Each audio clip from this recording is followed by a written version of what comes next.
Hey there, kiddos. I'm back at you with the other half of the Mahalia Jackson story in our Reading Street book.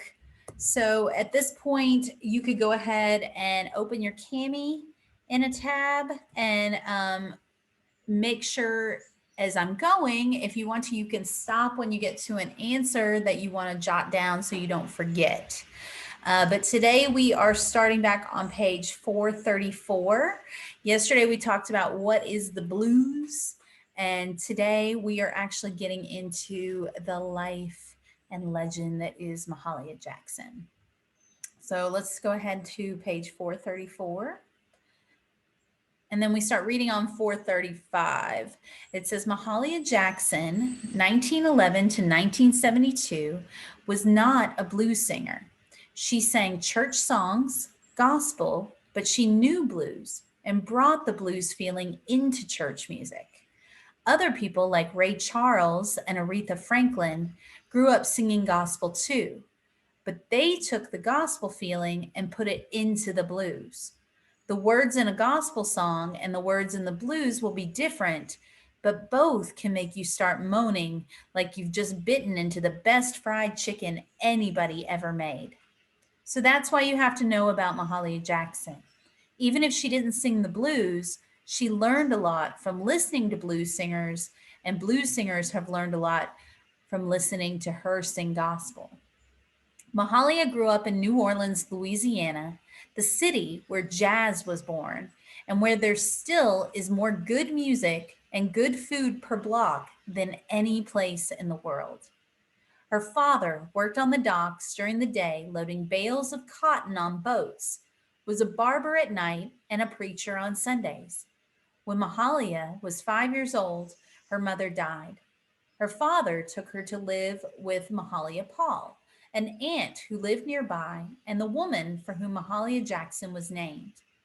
Mahalia never lived with her father again, but she saw him almost every day at his barber shop. Mahalia grew up loving music, and the person she wanted to sing like was none other than Bessie Smith. But Mahalia's aunt was very religious, and she took Mahalia to church every day. When talking about her childhood, Mahalia said that in her church, everybody sang and clapped and stomped their feet, sang with their whole bodies. They had the beat, a powerful beat, a rhythm we held on from slavery days. And the music was so strong and expressive, it used to bring the tears to my eyes. It was in church that Mahalia first started singing. Turn the page. And it says she dropped out of school after the eighth grade and went to work doing people's laundry. Mahalia began hearing stories from relatives and friends about how good life was in Chicago, Illinois. So when she was 16, another aunt, Hannah, took her to Chicago to live.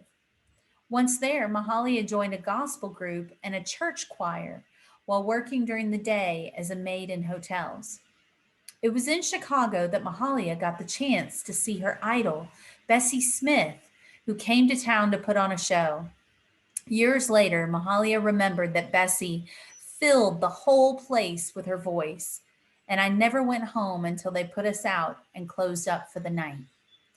Mahalia's singing brought her to the attention of Thomas A. Dorsey, who directed a number of gospel choirs in Chicago. Dorsey was the father of gospel music, but earlier in his life, he had been the pianist for Ma Rainey, the blues singer Bessie Smith had traveled with. He began taking her out of town churches for concerts, and her reputation began to grow almost as fast as you are.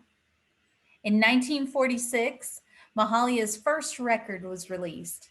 She would go on to become the most famous gospel singer in the world, and in 1976, she received posthumously a Grammy Lifetime Achievement Award. P.S. Posthumously means she received it after she died. Mahalia was a close friend of Martin Luther King Jr., and at the March on Washington, he asked her to sing right before he gave his famous I Have a Dream speech. Mahalia Jackson had a big voice, and she could go from a high note to a low one as easily as you put one foot in front of the other.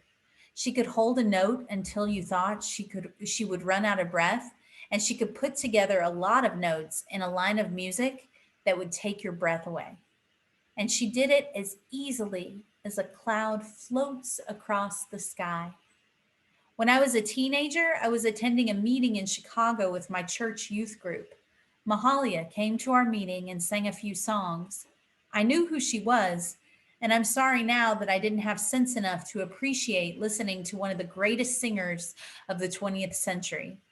I hope you won't make the same mistake if you get a chance to hear some of the great singers of today. All right, make sure you finish your Cami questions, and I'll see you soon. Bye.